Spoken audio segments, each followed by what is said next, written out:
आप लोग हटिए प्लीज, हटिए, साइड होइए, साइड।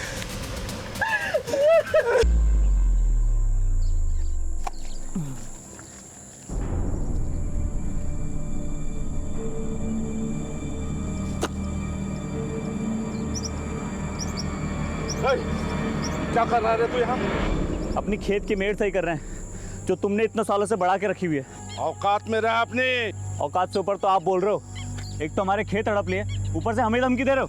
साले दो कौड़ी के गुलाम। इधर ही क्या कर रहे हैं? छोड़िए छोड़िए ना, आपको जैसा करना है वैसा कर लीजिए, हमको कोई परेशानी नहीं है, आप अपने हिसाब से मिड बांध लीजिए।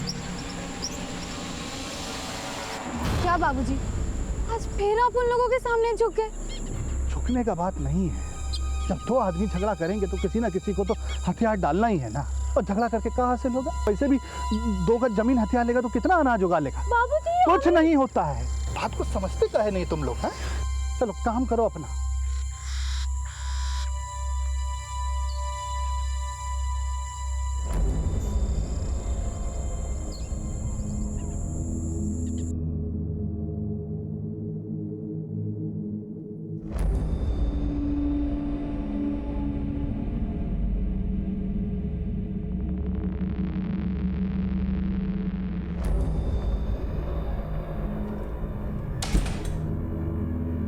शोभा, क्या हुआ शोभा? नहीं हुआ इस बार, नहीं हुआ इस बार।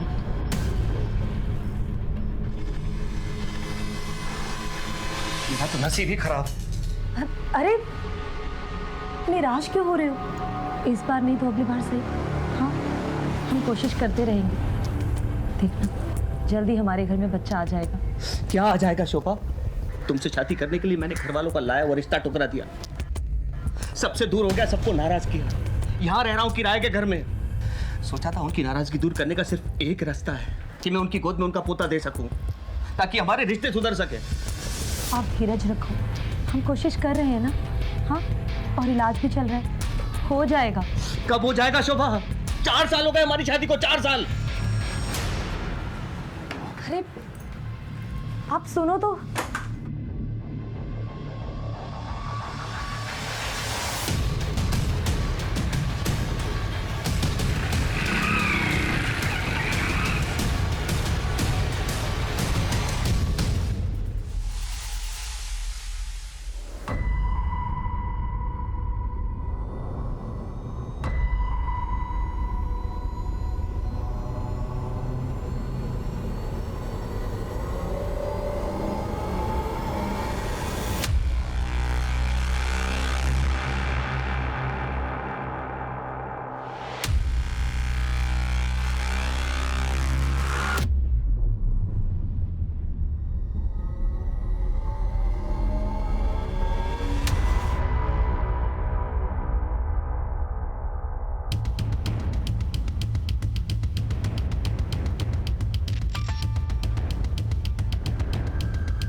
अरे आप इतनी जल्दी घर आ गए? अरे काम खत्म हो गया तो जल्दी चला आया, और वैसे भी बाहर बहुत बारिश है, ऑफिस में लोग कम आए थे। तुम्हें क्या हुआ? तबीयत तो ठीक है तुम्हारी? नहीं कुछ नहीं, वो पता नहीं क्यों आज पेट में हल्का हल्का सा दर्द हो रहा है मेरे। क्या डॉक्टर क्या चले? अरे नहीं उसकी कोई ज़रूरत नहीं है। आप अभी अभी ऑफिस आए हो, आप फ्रेश हो जाओ, मैं बाद में चली जाऊंगी। पक्का?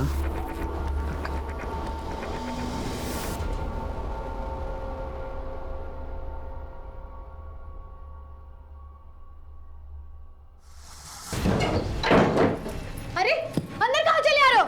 अरे कौन है? क्या बनता चल घुसा बढ़ता तेरे खान में। कादर अरे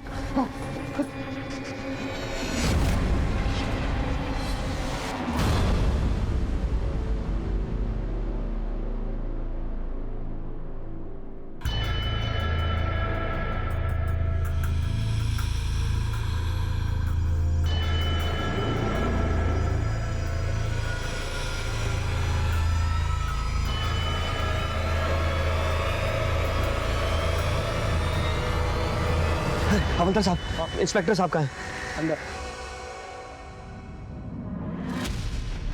कब गायब हुई? सर कल शाम से गायब है और स्कूटी लेके गई है सर।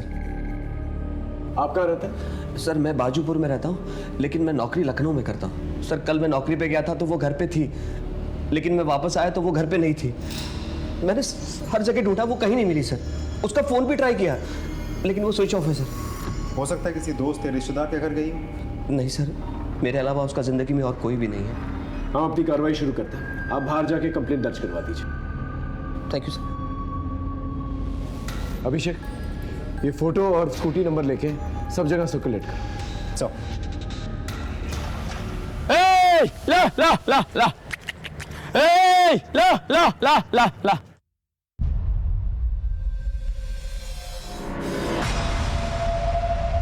कौन कौन?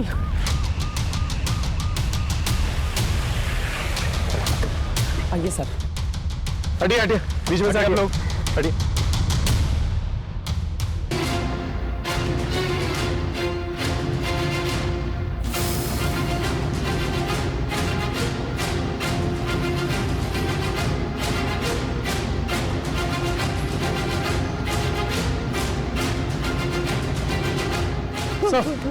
हाँ, ये टिफिन मिला दे।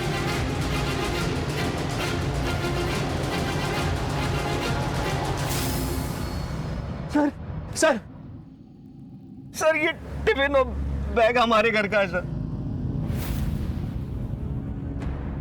अपना टिफिन लेकर इतने सुनसान एरिया में आपकी बीवी कर क्या रही थी? मैं नहीं जानता। सर ये मेडिसिन का रैपर मिला है, एंटी डिप्रेशन लगता है। सर आपने लाश के चेहरे और सिर पे मार्क्स देखे हैं? किसी कीलदार औजार से वार किया गया है, बहुत ही बेरहमी से मारा गया है सर। इतनी दर्दनाक तरीके से कोई नफरत करने वाला ही मार सकता है।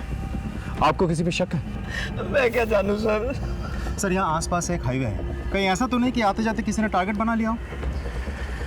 हाँ, इस पूरे एरिया को स्कैन करो, बॉडी को पोस्टमार्टम के लिए भेजो। और हाँ, एक स्कूटी भी थी ना सर। देखो कहाँ डंप की गई। Okay sir.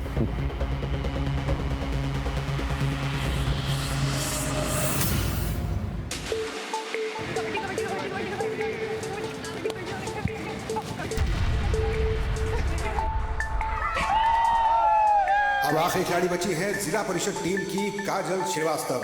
देखना है कि वो क्या कर पाती है। मैच तो लग रहा है जैसे महानगर स्कूल ने लगभग जीत ही लिया है। काजल रेखा के अंदर घुसी और देखते ही देखते आगे बढ़ रही है, काफी बहादुरी के साथ लड़ते हुए, हालात से समझौता ना करते हुए। काजल श्रीवास्तव बड़ी बहादुरी के साथ गेम चल रहा है। देखना है कि अब क्या होता है। और इसी के साथ काजल को चारों तरफ से सबने घेर लिया है। देखते हैं काजल क्या कर पाती है। एक तरफ जिला परिषद टीम की उम्मीदें लगी हुई है, दूसरी तरफ महानगर टीम पूरे जोश में लगी हुई है। अब देखना है क्या होता है। इसी के साथ काजल श्रीवास्तव ने एक साथ सबको ढेर कर दिया। जिला परिषद टीम की जीत दर्ज की गई है और आज की जीत का सेहरा जाता है काजल श्रीवास्तव को।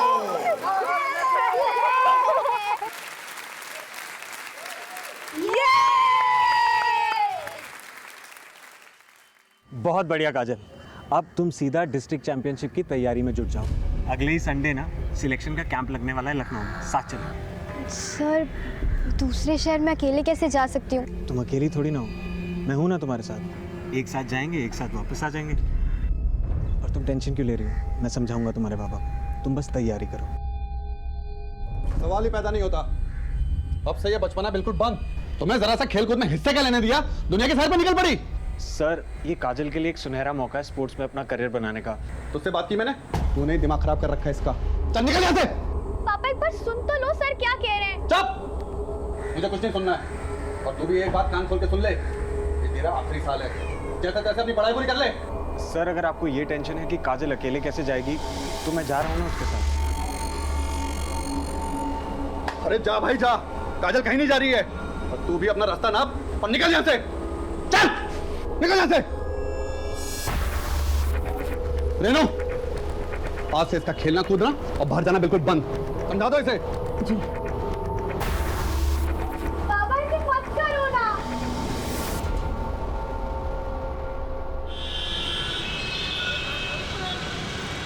और भैया काम मिला कि नहीं?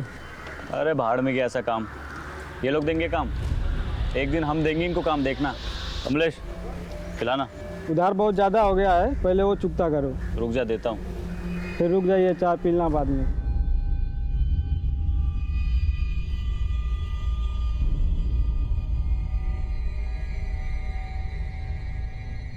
ये लो भैया चाय। रख दो।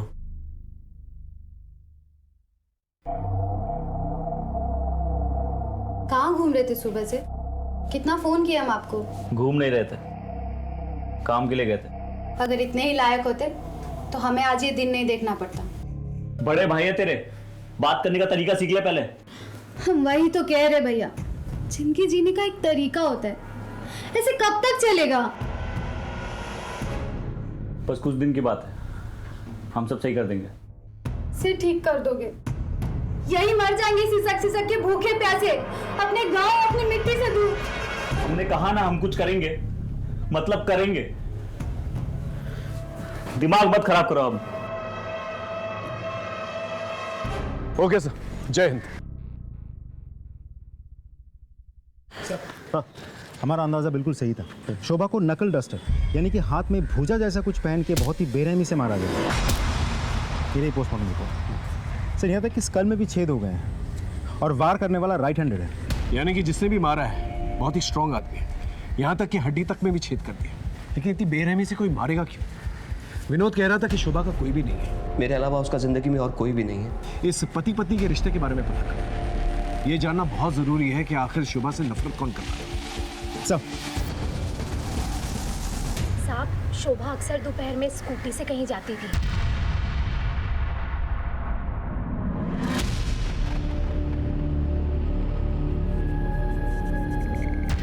कहाँ जाती थी पता है आपको? नहीं पता। अच्छा एक बात बताइए, विनोद और शोभा के बीच आपसे रिश्ते कैसे थे? विनोद बहुत प्यार करता था शोभा से, लेकिन शोभा के गायब होने से एक दिन पहले मैंने उनके घर से झगड़े की आवाजें सुनी थी। मैं यहाँ हर कोशिश में लगा हूँ कि अपने परिवार को बच्चा दे दूँ, और तुम मुझे बेवकूफ बना रही हो। अब तुम्हारी झूठ का पर्दाफाश हो गया, तुम्हारी डॉक्टर ने मुझे सब बता दिया। क्या? सब कुछ बता दिया? देखो विनोद, मैं तुम्हें भी सब कुछ बताने वाली थी, लेकिन मुझे बहुत डर लग रहा था कि कहीं तुम मुझे छोड़ के ना चल जाओ। इतना बड़ा झूठ, इतना बड़ा झूठ। तुम मुझे बेवकूफ बनाती रही और मैं बेवकूफ बनता रहा। छी!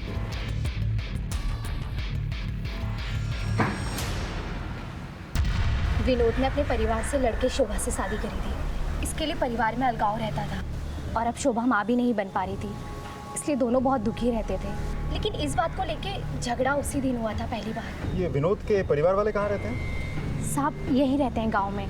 शोभा की मौत के बाद से वो लोग भी यहाँ आने जाने लगे। हम थक गए ऐसी जिंदगी जीते जीते, हमको तो कुछ समझ में नहीं आ रहा हम क्या करें। भैया भी बहुत परेशान रहते हैं। अब इतनी दूर तो तुम लोग बैठे हो, कहा था ना गांव में आ जाओ, सब लोग है यहाँ पर, कुछ ना कुछ हो ही जाएगा। गांव तो आना ही है, लेकिन तुम जानती हो ना कितना मुश्किल है। हाँ, लेकिन आ जाओ।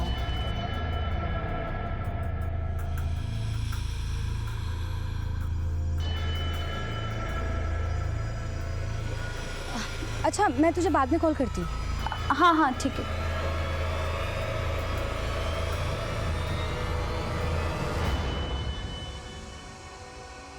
पंद्रह तारीख को तुम्हारे और शोभा के बीच किस बात पे झगड़ा हुआ था? झगड़ा?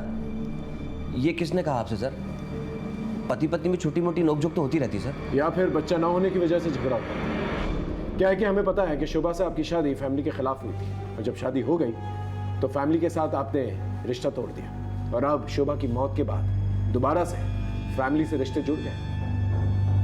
खैर, जब आप ऑफिस जाते थे तो शोभा घर से कहीं और जाती थी। कुछ आइडिया वो कहाँ जाती थी? क्योंकि आपने कहा आपके अलावा उसकी जिंदगी में कोई नहीं था, कहीं उसका अफेयर तो नहीं चल रहा था?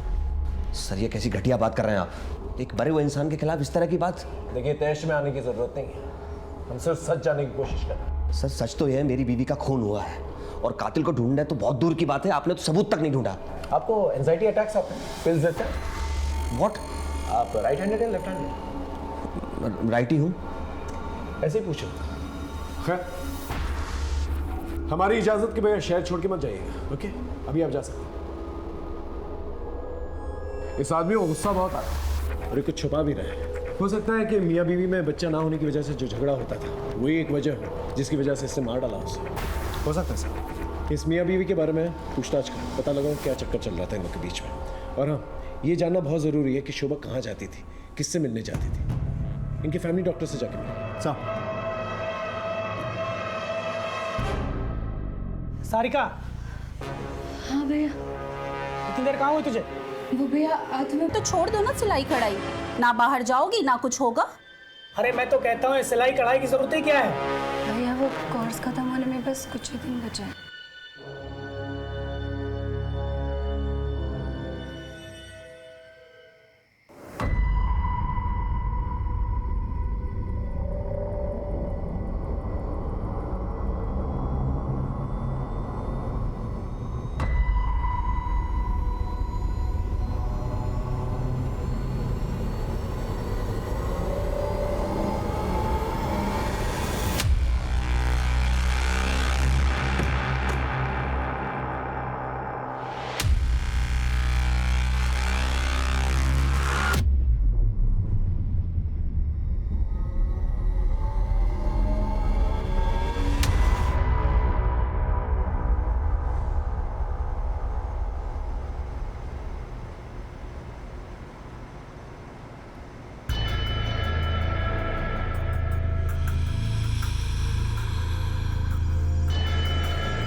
जी सर, शोभा मेरे पास आई थी कुछ ही दिनों पहले। उसके पेट में किसी तरह का इन्फेक्शन हुआ था। मैंने कुछ टेस्ट किए और उनकी रिपोर्ट्स भी चेक की। रिपोर्ट्स चेक करने के बाद मुझे पता चला कि शोभा अपने पति विनोद को धोखा दे रही है। कैसा धोखा? दरअसल सर, शोभा पहले से एक बच्चे की माँ थी और उसके बाद उसकी बच्चेदानी निकाली जा चुकी थी, जिसकी वजह से वो दोबारा प्रेग्नेंट नहीं हो सकती थी। मैंने शोभा से इस बारे में बात भी की थी। देखिए मैडम, ये बात सच है, लेकिन प्लीज़ आप विनोद को इसके बारे में कुछ मत बताइएगा। तुम भले ही अपने रिश्तों में धोखे का जहर घोल रही हो, लेकिन मैं अपने प्रोफेशन में बेईमानी कभी नहीं करूँगी। मुझे सब कुछ विनोद को सच सच बताना होगा। प्लीज़ मैडम आप समझने की कोशिश कीजिए मैडम। मेरा इस दुनिया में कोई नहीं है, मेरा घर बर्बाद हो जाएगा मैडम। मैं विनोद को खुद सब कुछ एक दिन बता दूंगी, अपनी शादी के बारे में, वैभव के बारे में, सब कुछ। प्लीज़। फिर आपने ये बात विनोद को बता दी? जी सर, एक्चुअली विनोद बच्चे को लेकर के बहुत परेशान था, तो एक डॉक्टर होने के नाते मैंने उससे ये सब छिपाना ठीक नहीं समझा।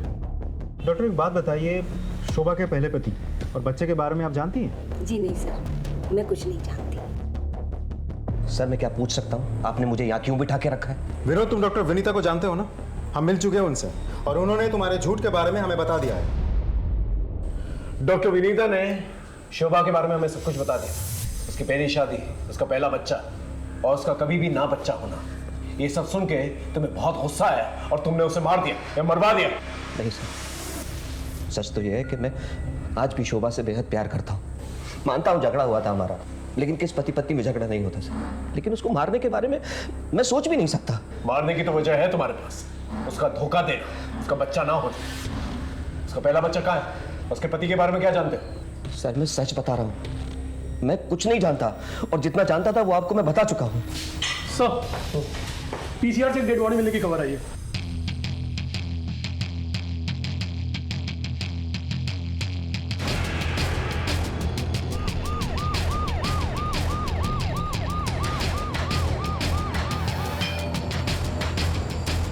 चलिए हटिए, साइड हटिए सर।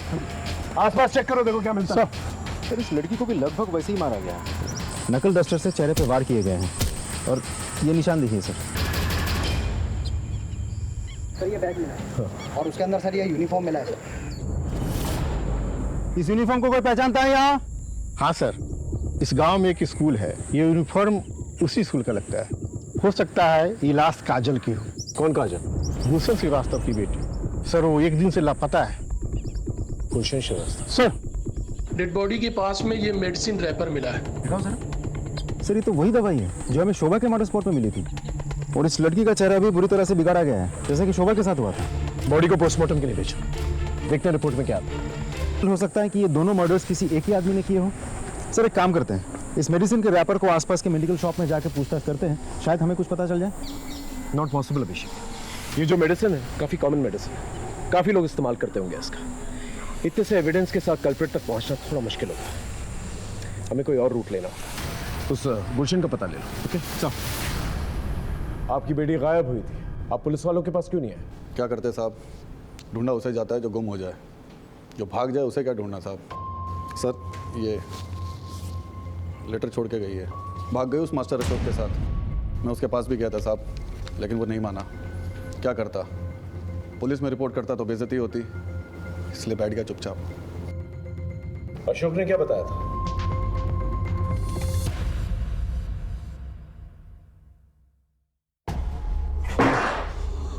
अशोक, काजल कहाँ है? मुझे नहीं पता काजल का। इज्जत के सिवा कुछ नहीं है मेरे पास, बता दे काजल कहाँ, नहीं तो जान से जाएगा। मैंने कहा ना मुझे नहीं पता काजल का। ये मेरा घर है, चिल्लाओ मत यहाँ पर। निकलो यहाँ से, निकलो। छोड़ूंगा नहीं तुझे, अब देख क्या करता हूँ मैं तेरे साथ। चलो निकलो यहाँ से।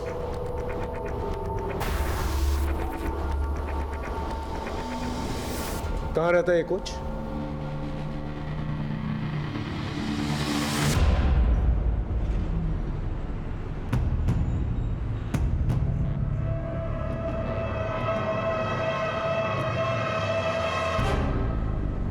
एकदम परेशान मत होइए, और 1 से 2 दिन लगेगा, बाकी 2-3 दिन में मैं आपका काम करा दूंगा। ठीक है, चलिए सर, थैंक यू।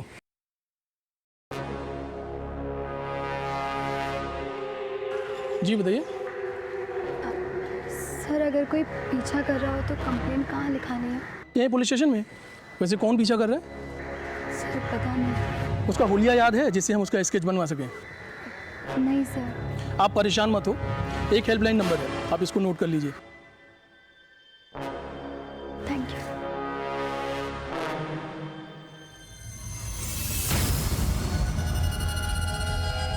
सर काजल की पोस्टमार्टम रिपोर्ट आ गई है, उसके साथ रेप किया गया था। व्हाट?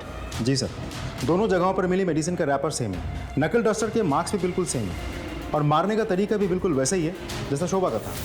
सर नहीं ऐसा तो नहीं कि ये दोनों मर्डर्स एक दूसरे के साथ कनेक्टेड हैं? अभी फिलहाल किसी कंक्लूजन पे जंप नहीं कर सकते, हो सकता है एक महज इत्तेफाक हो। कुछ और इन्फॉर्मेशन मिली? जी सर, जिस रात काजल घर से भाग गई थी उस रात उसने अपने कोच अशोक को फ़ोन किया था। ये रही उसके कॉल डिटेल्स। लेकिन सर अब अशोक अपने घर से फरार है। इसका मतलब गुलशन ने जो इल्ज़ाम लगाया था कि अशोक ने ही मदद की थी काजल को भगाने में, वो सच थी। गांव में कुछ और पता चला? नहीं सर, ना ही स्कूल से कोई और सस्पेक्ट मिला। आसपास के पुलिस थानों में पता करो कोई सेक्सुअल ऑफेंडर है कि नहीं, उसका नाम रिकॉर्ड में ज़रूर होगा, और इस अशोक के बारे में पता करो। जी सर, हमारी टीम ने अशोक की फोटोग्राफ्स हर जगह सर्कुलेट कर दी है, ज़्यादा दिनों तक वो बच नहीं पाएगा। उसके घर पे भी हमारी नज़र है। दोनों ही केसेस में मोडस ऑपरेंडी एक जैसी थी, और चोट के निशान ये बता रहे थे कि एक ही किस्म का हथियार यूज किया गया था, लेकिन दोनों अलग अलग गांव होने की वजह से अलग अलग तरीके से छानबीन कर रहे थे हम लोग। शोभा की निजी जिंदगी और काजल की निजी जिंदगी सीधी नहीं थी, इसलिए हमने उनके परिवार के हर एक सदस्य पे नजर रखी हुई थी, और इसी छानबीन के दौरान एक ऐसा राज सामने आया जिसने हमारी केस की दिशा बदल दी। सर ये रहा बच्चा, इसी का नाम वैभव है। ये शोभा का बेटा है। शोभा अक्सर इससे मिलने यहाँ आया करती थी। वैभव बेटा कैसे है तू? मैं ठीक हूँ। कितना कमजोर हो गया? मम्मी मुझे आपके बगैर मन नहीं लगता। जल्दी तुझे यहाँ से ले जाऊंगी, मैं तेरा मनपसंद खाना लेकर आई हूँ।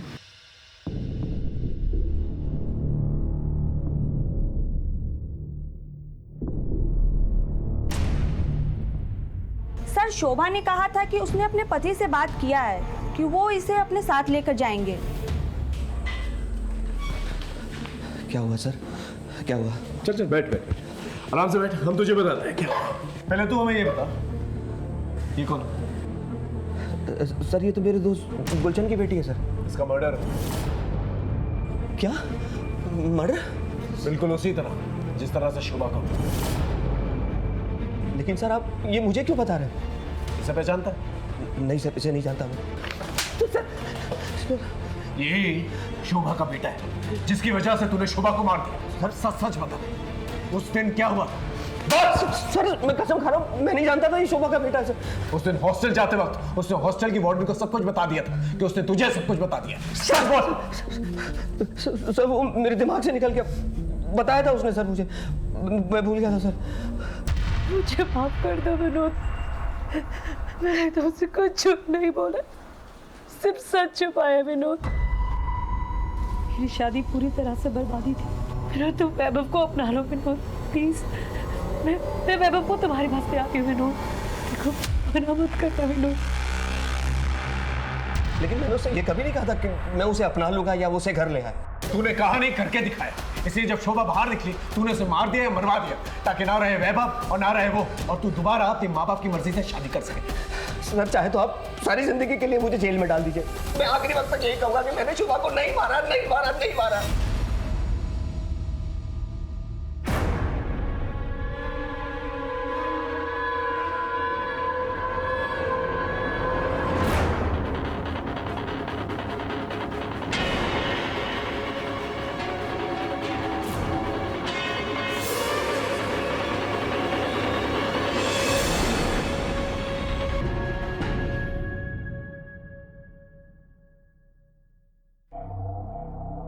कुछ याद है इस घर का? हाँ भैया, कैसे भूल सकते हैं, एक ही याद थोड़ी ना इस घर में। अच्छा सुनो अंकिता, जी भैया। हम थोड़ा खेत का चक्कर लगा के आते हैं। और हाँ, घर से बाहर निकलना मत, यहाँ का माहौल ठीक नहीं है। जी भैया।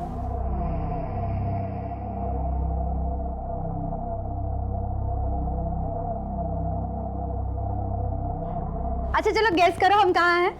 तेरी आवाज बता रही है कि तू गांव में है। अरे बिल्कुल सही जवाब। बता फिर कब मिल रही है? अरे इसीलिए तो हम फोन किए हैं। शाम को नदी के पास मिलते हैं। ओके।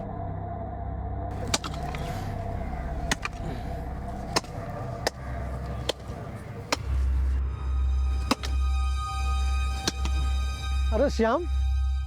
अरे प्रणाम चाचा। कब आए? बस अभी आए, ये जो कुछ बचा है अपना उसे बटोरने के लिए। बहुत अच्छे बेटे, ये जमीन बनाओ और अब यही रहो। यही सोचा है अब।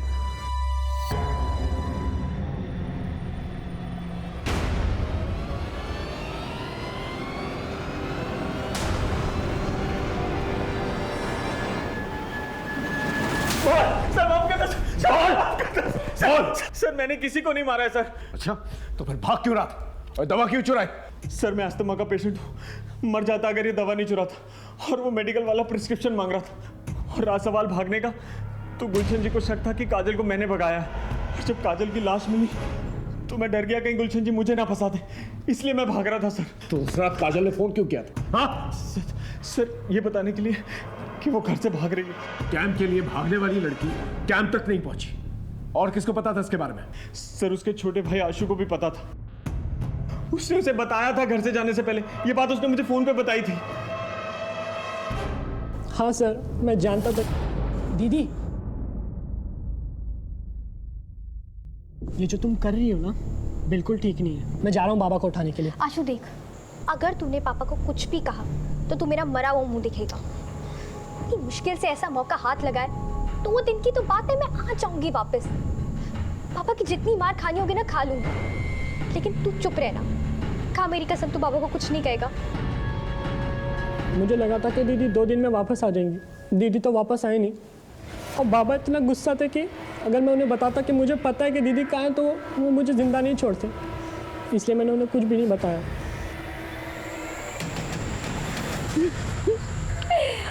सब कुछ कितना बदल गया नहीं? तो सालों बाद आई है ना, इसलिए ऐसा लग रहा है। बदलता नहीं तो हम ऐसे यहाँ नहीं मिलते। वो तो है, लेकिन तू जा रहा है यहाँ पे कैसे? भैया ने कहा गांव चलो तो चली आई, और अब हम यहीं रहेंगे। हाँ हाँ हाँ अच्छा अब मैं चलती हूँ, बहुत देर हो गई है। वैसे भी भैया ने घर से बाहर निकलने से मना किया है। हाँ, वैसे भी आजकल इस गांव के हालात कुछ ठीक नहीं है, तो एक काम कर, तू भी निकल और मैं भी चलती हूँ। ठीक है, बाय।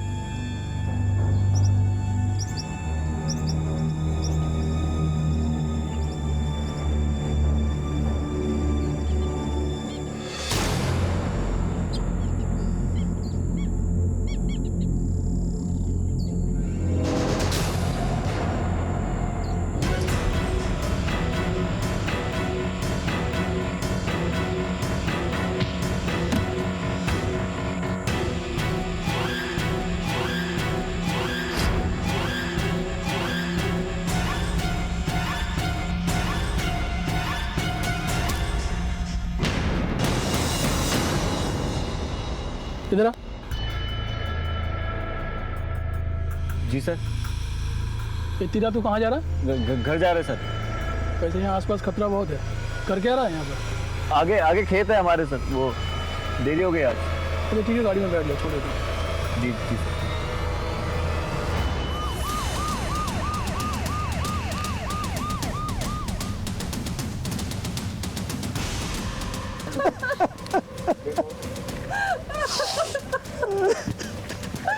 आप लोग हटिए प्लीज, हटिए। साइड में, साइड। फिर से उसी तरीके से हत्या की गई है और सेक्सुअल असॉल्ट भी। सर ये लड़की तो 2 दिन पहले भी आई थी अपने पुलिस स्टेशन में। What? क्या कह रही थी? सर उसका कहना था कि कोई उसका पीछा कर रहा है। जब मैंने उससे पूछा तो उसने कहा नहीं पता, लेकिन मैंने सर उसे हेल्पलाइन नंबर भी दे दिया था। वो कह रही थी कि कोई उसका पीछा कर रहा है, लेकिन हमने कोई ध्यान नहीं दिया। कुछ बताया आप लोगों को कि कौन था वो? किसी की दुश्मनी थी उसकी? कुछ नहीं पता हम लोगों को। सर ये रैपर मिला। सर ये रैपर देखिए, बिल्कुल ऐसा ही मेडिसिन वो साइको किलर की नजर में आ गए। पॉसिबल है सर, क्योंकि सिर्फ मर्डर करना या रेप करना उसकी मंशा नहीं हो सकती। अब लगने लगा है कि किलर हमें चुनौती दे रहा है और हमारी हर एक मूवमेंट पे नजर रखा। सर कल शाम में जब मैं इधर पेट्रोलिंग पर था तभी उधर से एक आदमी आ रहा था। कौन था? सर उसने ये सब तो नहीं बताया, लेकिन उसने एक बात बताई थी कि उसका आसपास के एरिया में ज़मीन है। इस पूरे एरिया में जितने लोगों की ज़मीन है ना, उन सब से पूछताछ करो और उस आदमी के बारे में ही पता करो, शायद उसे कुछ पता। खैर, इसकी फोटो लो और आसपास के एरिया में पूछताछ करो। ये कह रही थी कोई इसका पीछा कर रहा है, पता करो, शायद किसी ने कुछ देखा। ओके, और बॉडी को पोस्टमार्टम के लिए भेजो।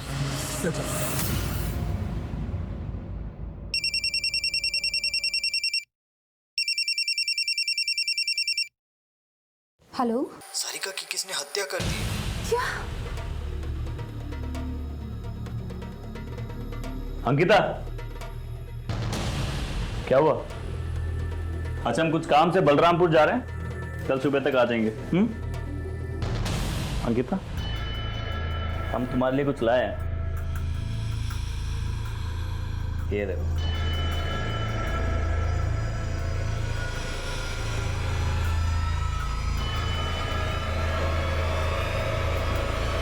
वैसे भी आजकल इस गांव के हालात कुछ ठीक नहीं है, तो एक काम कर, तू भी निकल और मैं भी चलती हूँ।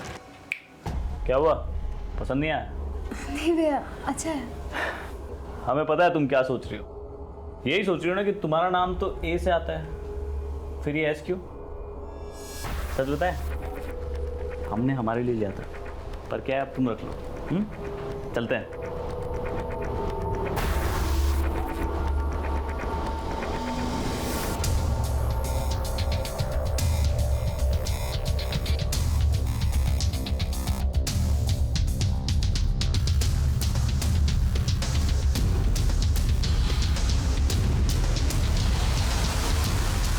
सर उस एरिया में नदी के किनारे तक कुल 25 लोगों की ज़मीन है। मैंने उन सभी लोगों से बात कर ली है, लेकिन सर वो आदमी नहीं मिला जो उस रात पेट्रोलिंग करते वक्त मिला था। इसका मतलब इस आदमी ने झूठ कहा था कि उसकी ज़मीन है उस पर। इस आदमी की स्केच बनाओ और पता करो ये गांव वाला है या बाहर से है। Okay, right sir. सर हाँ, सारिका की पोस्टमार्टम रिपोर्ट आ गई है, उसके साथ भी रेप हुआ है। जी सर, काजल के बॉडी में हमें जो सीमेंट मिले थे उसके साथ सैंपल मैच कर गया है। एक और बात सर, इस बार भी वही नकल डस्टर यूज़ किया गया है और उसी तरीके से स्कल में छेद भी हुए हैं। और सर मारने वाला इस बार भी राइट हैंडेड है। इसका मतलब ये किसी साइको किलर का ही काम है और ये सारिका उसकी तीसरी विक्टिम है। अब हम ये बात रूल आउट कर सकते हैं कि ये सब रैंडम किलिंग्स नहीं है। मतलब उसे साइको किलर ने फॉलो किया होगा और मौका मिलते ही उसे मार डाला। मतलब किसी के साथ जाती दुश्मनी। राइट। अब हमें ये पता लगाना होगा ये तीनों लड़कियों का कॉमन कनेक्शन क्या है। सर इन तीनों मर्डर्स में कोई डायरेक्ट कनेक्शन तो मुझे लग नहीं रहा है, लेकिन हाँ एक गहरा कनेक्शन तो है। काजल के पिताजी गुलशन, शोभा का हस्बैंड विनोद और सारिका का भाई मनोज, तीनों ही दोस्त हैं और दोस्ती बहुत गहरी है सर। यानी कि ये तीनों के तीनों जो दोस्त हैं इनके साथ एक ही हादसा होता है। सर हाँ, उस आदमी का स्केच बन गया। स्केच को सब जगह सर्कुलेट और मनोज और गुलशन को आने बुलाओ। Thanks sir. तुम तीनों से जो सवाल मैंने अलग अलग पूछा था अब साथ में मिलकर पूछ लो। तुम तीनों का कोई तो दुश्मन है जो तुम लोगों से दुश्मनी निकाल रहा है। कुछ आइडिया कौन है वो? नहीं है। इसे पहचानते हो?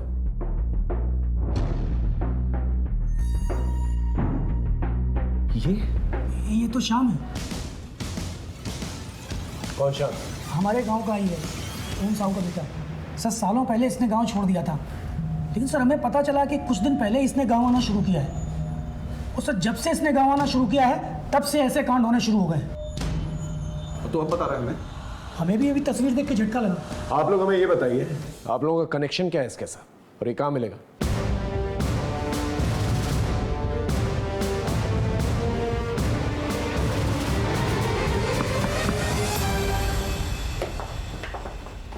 भैया घर पर नहीं। तो मैं कैसे मालूम तुम्हारे भैया से मिलना है? ये मेरी सहेली सारिका का लॉकेट।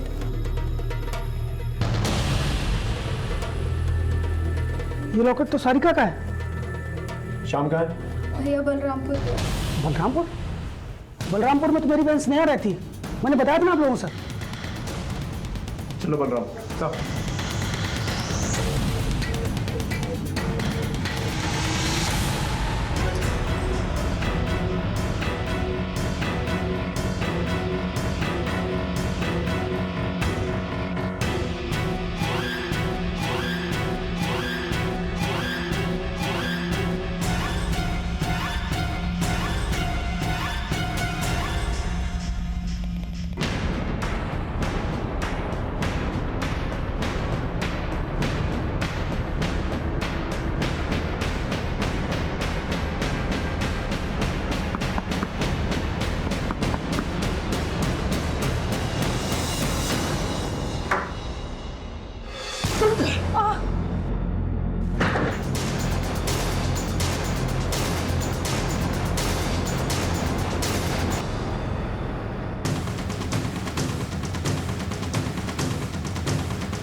हो गया तेरा ये वेश, अब चल।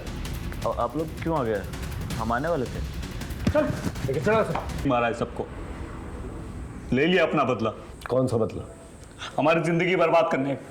उस विनोद, गुलशन और मनोज ने मिलके 4 साल पहले स्नेहा को लेकर हमारी जिंदगी बर्बाद कर दी।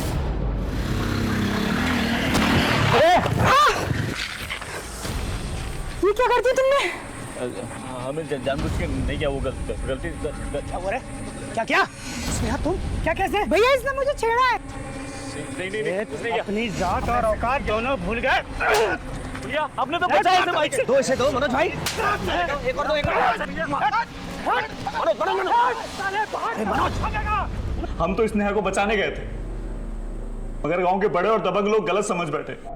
हमारे बाबा ने कहा कि जब तक मामला ठंडा नहीं हो जाता गांव से दूर रहो, मगर हमारे दूर जाने के बाद मामला और बिगड़ गया। वो हमारे बाबूजी को उठाकर ले गए हमें ढूंढने के लिए। जैसे हमें पता चला हम पहुंचे उनके पास।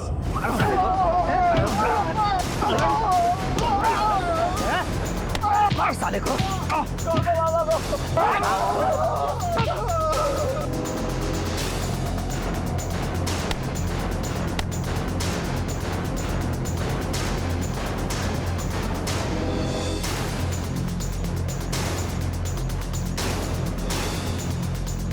साले दोबारा इस गांव में दिखे तो पूरे खानदान को खत्म कर दूंगा।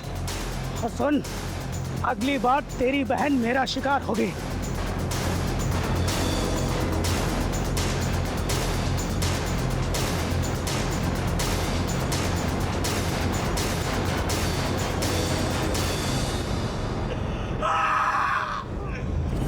मारपीट से ज्यादा उन्होंने हमारे पापा के दिल पे चोट पहुंचाई। एक चींटी नहीं मारी थी उन्होंने, जानवरों जैसा व्यवहार किया उनके साथ। वो हमारे बाबा की आत्मा तो उसी दिन मर गई थी, वो तो बस जी रहे थे। खटिया पकड़ ली थी उन्होंने, एक दिन से सक के दम तोड़ दिया।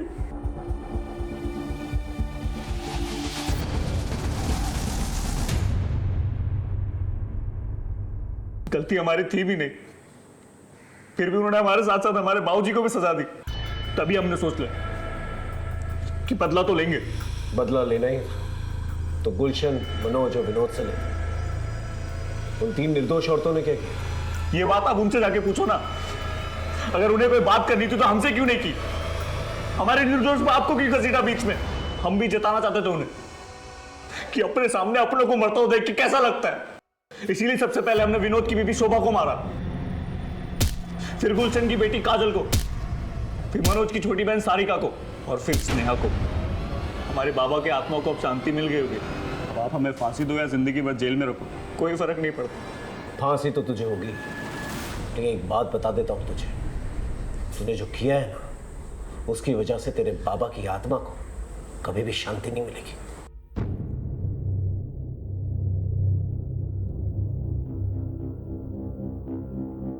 शाम के दिल में अपने पिता के खिलाफ अत्याचार घर कर चुका था और एक सुलगते लावा की शक्ल ले रहा था। अंकिता को यह दस्तक जरूर मिली थी कि शाम की जिंदगी में कुछ अजीब चल रहा है, लेकिन समझते समझते देर हो गई। आशु को यह दस्तक मिली कि काजल अपने कबड्डी के खेल के जुनून में कुछ गलत कर रही है, लेकिन उसने ये बात अपने माँ बाप से छुपा के रखी और नतीजा बहुत ही भयानक निकला। शोभा ने विनोद से बात छुपाई, लेकिन जब बताने पे आई तो मौका ही नहीं मिला। सारिका ने बार बार अपने घर वालों से यह कहा कि कोई उसका पीछा कर रहा है, लेकिन किसी ने उसका यकीन ही नहीं किया। सच कहें तो विनोद, मनोज और गुलशन ही इस अपराध के रचयिता हैं।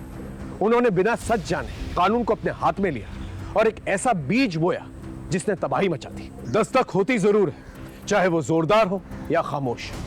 उसे सुने, समझे और सतर्क रहें। फिर मिलेंगे एक नए केस के साथ। तब तक देखते रहिए क्राइम पेट्रोल दस्तक, क्योंकि मकसद बताना नहीं, बचाना है। जय हिंद।